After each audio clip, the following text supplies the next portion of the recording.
দর্শক, আমি ডাক্তার জিল্লুর কামাল, মানসিক রোগ বিশেষজ্ঞ। আজকে একটা রোগীর করা প্রশ্নের উত্তর দিতে গিয়ে এই ভিডিও করা। রোগীটি সিজোফ্রেনিয়া রোগে আক্রান্ত। আমাকে প্রশ্ন করলেন, স্যার, আমি সিজোফ্রেনিয়া রোগে আক্রান্ত, এটা আমি জানি এবং এটা আমি মেনে নিয়েছি। আমি জানতে চাই, আমি যদি সুস্থ থাকতে চাই তাহলে আমাকে কি করতে হবে? অর্থাৎ একটা সিজোফ্রেনিয়া রোগীর সেলফ কেয়ার কি হতে পারে, এই বিষয়ে আজ আমরা আলোচনা করব। সিজোফ্রেনিয়া একটা জটিল মানসিক রোগ এবং অধিকাংশ সময়ই এটা সারা জীবনের একটি রোগ এবং ওষুধ ছাড়া এটা চিকিৎসার অন্য কোনো পদ্ধতি এখনো বের হয়নি। যদিও সিজোফ্রেনিয়া রোগের হ্যালুসিনেশন এবং ভ্রান্ত বিশ্বাস অর্থাৎ ডিলিউশনকে চিকিৎসা করার জন্য কগনিটিভ বিহেভিয়ার থেরাপি ব্যবহার করা হচ্ছে, যেখানে ওষুধ ছাড়াই কিছু উপসর্গ চিকিৎসার চেষ্টা চলছে, কিন্তু দুর্ভাগ্যক্রমে আমাদের দেশে সেই ব্যবস্থাটি এখনও চালু হয়নি। অতএব আমাদের দেশে সিজোফ্রেনিয়া রোগের চিকিৎসা মানেই হচ্ছে কিছু ওষুধপত্রের সাহায্য নেওয়া। অনেকেই মনে করেন যে এই ওষুধ খেলে অথবা এইসব রোগ চিকিৎসার জন্য ডাক্তাররা শুধু কেবল ঘুমের ওষুধ দিয়ে থাকেন এবং তারা সেই কারণে ডাক্তারের কাছে আসতে চান না অথবা উৎসাহ বোধ করেন না, আগ্রহ বোধ করেন না। বিষয়টা আসলে ওই রকম না। আমরা এইসব রোগের চিকিৎসার জন্য ঘুমের ওষুধ দিয়ে থাকি তা না, আমরা সিজোফ্রেনিয়ার জন্য প্রযোজ্য ওষুধ দিয়ে থাকি। তাদের মধ্যে কিছু কিছু ওষুধ ঘুমের পার্শ্ব প্রতিক্রিয়াযুক্ত, তারা ঘুম করে। কিছু কিছু ওষুধ এখন পাওয়া যায় যেগুলোতে ঘুমের তেমন কোনো ইফেক্ট নেই। অতএব আপনার ডাক্তার আপনার জন্য প্রযোজ্য ওষুধ ঠিক করে দেবে। আপনি যদি কোনো সমস্যা বোধ করেন তাহলে সেটা আপনার ডাক্তারকে জানাবেন, ডাক্তার সেই অনুযায়ী সমস্যার সমাধান করবেন। অতএব আপনাকে ওষুধটা নিয়মিতভাবে যতটুকু পরিমাণে যেভাবে খেতে বলা হয়েছে সেভাবেই খেতে হবে। সব ওষুধের কিছু সাইড ইফেক্ট থাকে, পার্শ্ব প্রতিক্রিয়া হয়। মানসিক রোগের ওষুধেরও পার্শ্ব প্রতিক্রিয়া আছে। এটা মেনে নিয়েই আমরা চিকিৎসা শুরু করি এবং রোগীরা ওষুধ গ্রহণ করে। যেমন আপনি অনেক সময় হয়তো আপনার ডায়রিয়ার জন্য মেট্রোনিডাজল খেয়ে থাকতে পারেন। মেট্রোনিডাজলের কিন্তু একটা মেটালিক টেস্ট আছে, অর্থাৎ মুখের মধ্যে লোহা দিলে যেমন একটা টেস্ট লাগে সেই ধরনের টেস্ট হয়। কিন্তু তাই বলে কি আপনি মেট্রোনিডাজল বন্ধ করে দেন? তা তো করি না। তেমনি সিজোফ্রেনিয়া রোগের জন্য আপনাকে যে ওষুধ দেওয়া হবে সেই ওষুধের কিছু পার্শ্ব প্রতিক্রিয়া আছে। সেই পার্শ্ব প্রতিক্রিয়াগুলো যদি আপনি টের পান, আপনার ডাক্তারকে জানাবেন। উনি সেই পার্শ্ব প্রতিক্রিয়া কাটিয়ে ওঠার জন্য কী কী করতে হবে সেটা আপনাকে বলে দেবেন।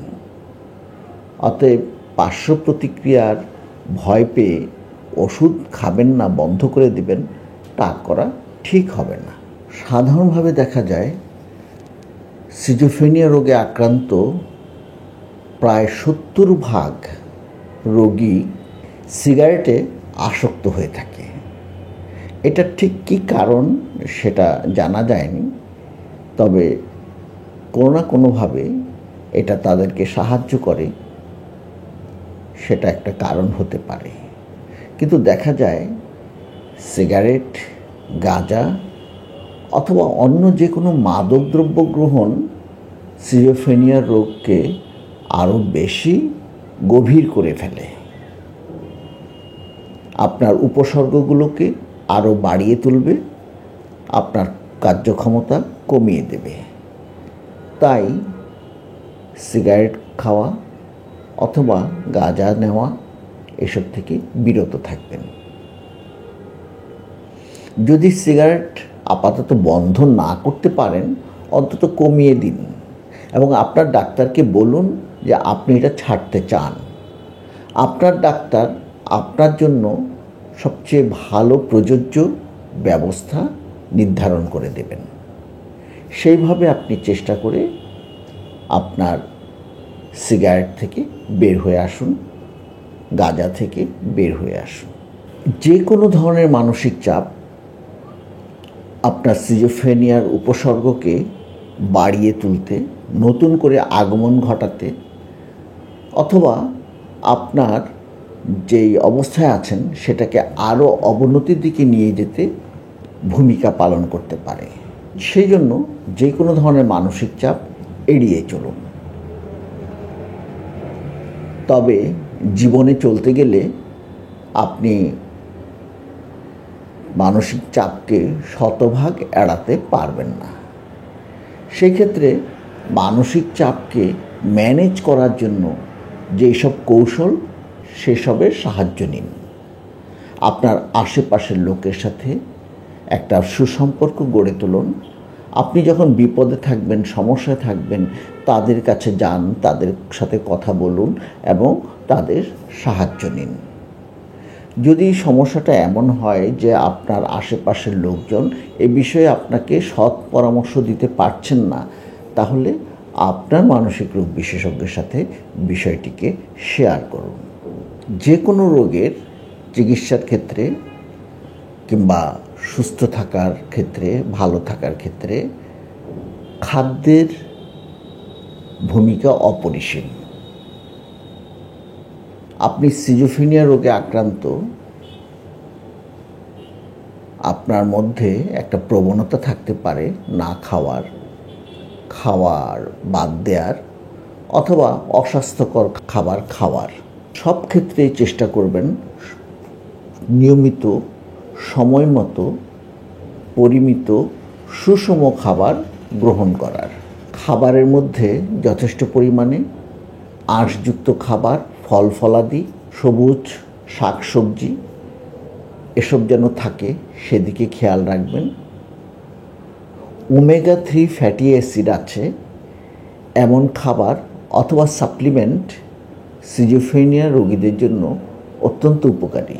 খাবারের সাথে এই বিষয়টি যুক্ত রাখার চেষ্টা করবেন। পরিমিত ঘুম স্বাস্থ্য রক্ষার জন্য অত্যন্ত জরুরি।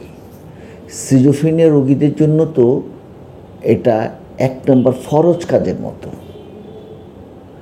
অতএব কোনোভাবেই ঘুম ব্যাহত হয় এমন কোনো পেশায় যাবেন না, এমন কোনো কাজ করবেন না, এমন কোনো অনুষ্ঠানে যাবেন না, এমন কোনো ধরনের জীবনযাপন করবেন না।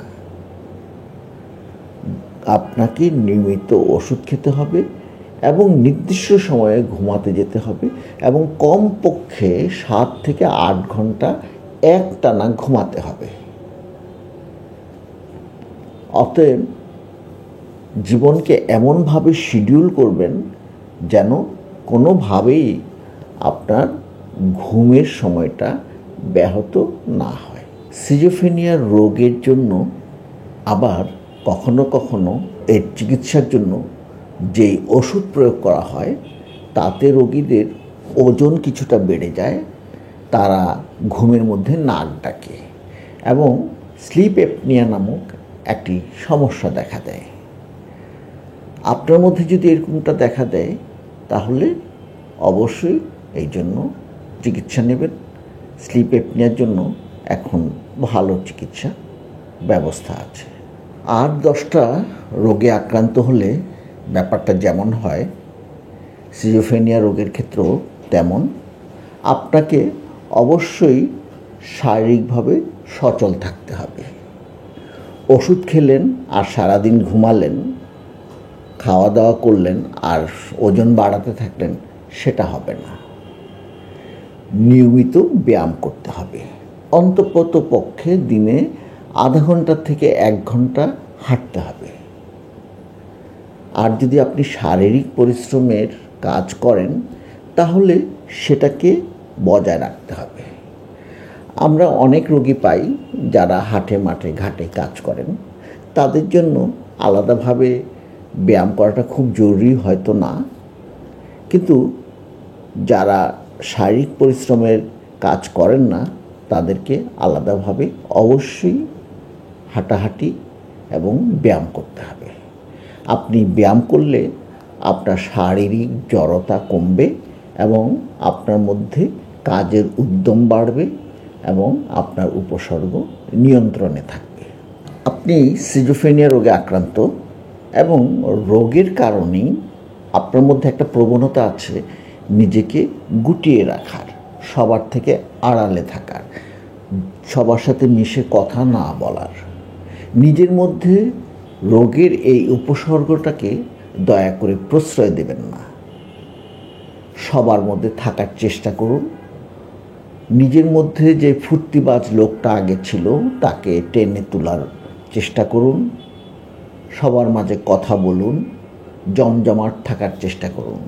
তবে বেশি বেশি জমজমাট জায়গায় যাওয়া কিংবা বেশি বেশি হইহুল্লোড়ে যাওয়া সিজোফ্রেনিয়া রোগীদের জন্য খুব স্বাস্থ্যকর নয়, কিন্তু স্বাভাবিক সাধারণ পারিবারিক মেলামেশা, ছোট্ট গ্যাদারিংয়ে যাওয়া, এগুলো অবশ্যই উপকারী এবং এভাবে নিজেকে চেষ্টা করবেন সবার মধ্যে রাখার জন্য।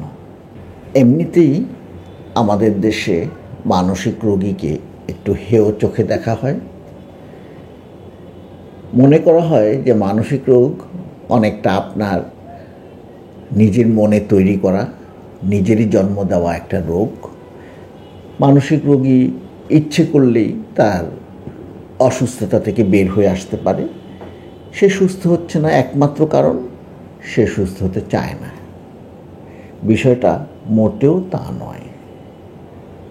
মানসিক রোগ আর 10টা রোগের মতোই একটা সত্যিকারের রোগ এবং এর কিছু উপসর্গ আছে।